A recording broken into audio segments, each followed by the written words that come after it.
노블레스 오블리주라는 말을 들어보셨죠? 귀족은 의무를 진다라는 뜻의 프랑스어인데 1808년 프랑스 정치가 피에르 마르크 가스통이 처음 사용한 표현입니다. 그런데 최근 정말 놀라운 소식이 하나 터졌습니다. 어렸을 적부터 아버지 이재용 회장과 애틋한 관계로 주목을 받았던 이지호 씨가 미국 국적을 포기하고 해군 장교로 입대한다는 소식입니다. 그런데 이게 왜 이렇게 큰 화제가 되고 있을까요? 먼저 이지호 씨의 상황을 정확히 알아보겠습니다. 올해 24세인 이지호 씨는 태어날 때부터 한국과 미국의 복수국적자였습니다. 복수국적자로서 병역을 면제받을 수 있었는데도 불구하고 장교 복무를 위해 미국 시민권을 완전히 포기했다는 점이 정말 놀라운 부분이죠. 9월 15일 해군 학사사관 후보생 139기로 입영하면서 39개월간 복무할 예정이며 거기다가 진해 해군사관학교에서 훈련을 받은 후 12월 1일에는 해군 소위로 임관할 예정이라고 합니다. 그런데 여기서 중요한 건 이재용 회장이 2020년에 이미 사세 경영은 없다고 공식 선언했다는 것이었죠. 즉, 이지호 씨가 군대에 가는 것은 삼성 후계구도와는 전혀 관계없는 순수한 개인의 선택이라는 뜻입니다. 이건 정말 대단한 일입니다. 왜냐하면 한국에서는 오랫동안 아들 군대 빼는 게 상류층의 관행이라는 인식이 강했거든요. 사실 한국의 병역 특혜 역사를 보면 정말 부끄러운 일들이 많았습니다. 가장 대표적인 사례가 바로 전두환과 노태우 대통령 시절의 이야기입니다. 전두환과 노태우는 명색이 육군 대장 출신임에도 불구하고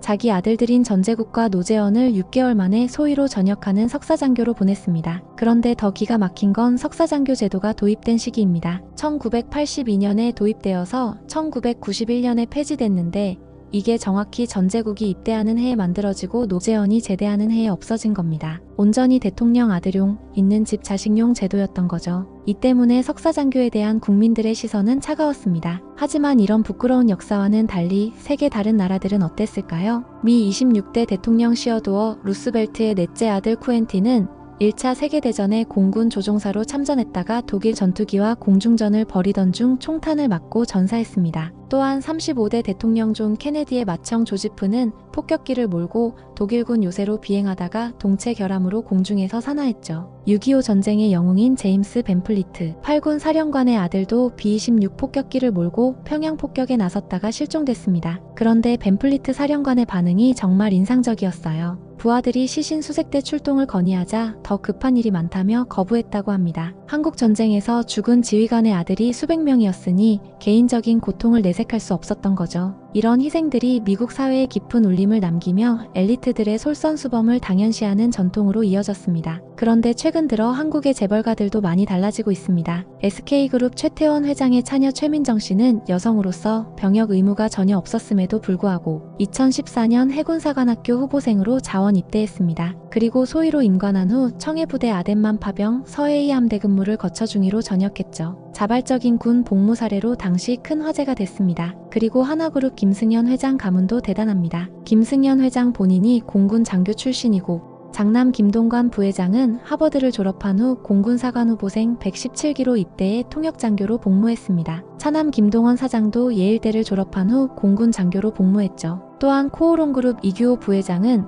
미국 시민권자였음에도 불구하고 육군 현역으로 입대했고 복무 중에는 레바논 유엔 평화유지군에까지 파병됐습니다. 이렇게 보니까 한국의 권력층 자녀들도 점점 성실한 병역 이행을 당연하게 여기는 분위기로 바뀌고 있는 것 같습니다. 그렇다면 이지호 씨가 미국 국적을 포기한 진짜 이유는 무엇일까요? 최근 미국에서 한국인들이 겪고 있는 여러 불편한 상황들 때문일까요? 사실 이 부분에 대해서는 정확한 이유가 공개되지 않았습니다. 하지만 추측해 볼 수 있는 부분들이 있습니다. 먼저 한국 해군 장교로 복무하기 위해서는 단일 국적이 유리하다는 점입니다. 복수국적자로서도 군 복무가 가능하지만 장교로서 더 깊이 있는 군사 업무를 수행하기 위해서는 국적 문제가 걸림돌이 될 수 있거든요. 그리고 더 중요한 건 대한민국을 선택했다는 강력한 메시지라는 점입니다. 미국이라는 나라의 시민권을 포기하고 한국을 택했다는 것은 단순히 군복무를 넘어선 순수한 애국심의 발로로 볼 수 있죠. 이는 한국 사회에서 오랫동안 지속되었던 상류층의 병역 기피 문화에 대한 강력한 반성과 변화의 신호탄이기도 합니다. 이지호 씨의 선택이 우리 사회에 얼마나 큰 울림을 줄지 정말 기대됩니다. 아직 그가 군 생활을 잘할지는 지켜봐야 하겠지만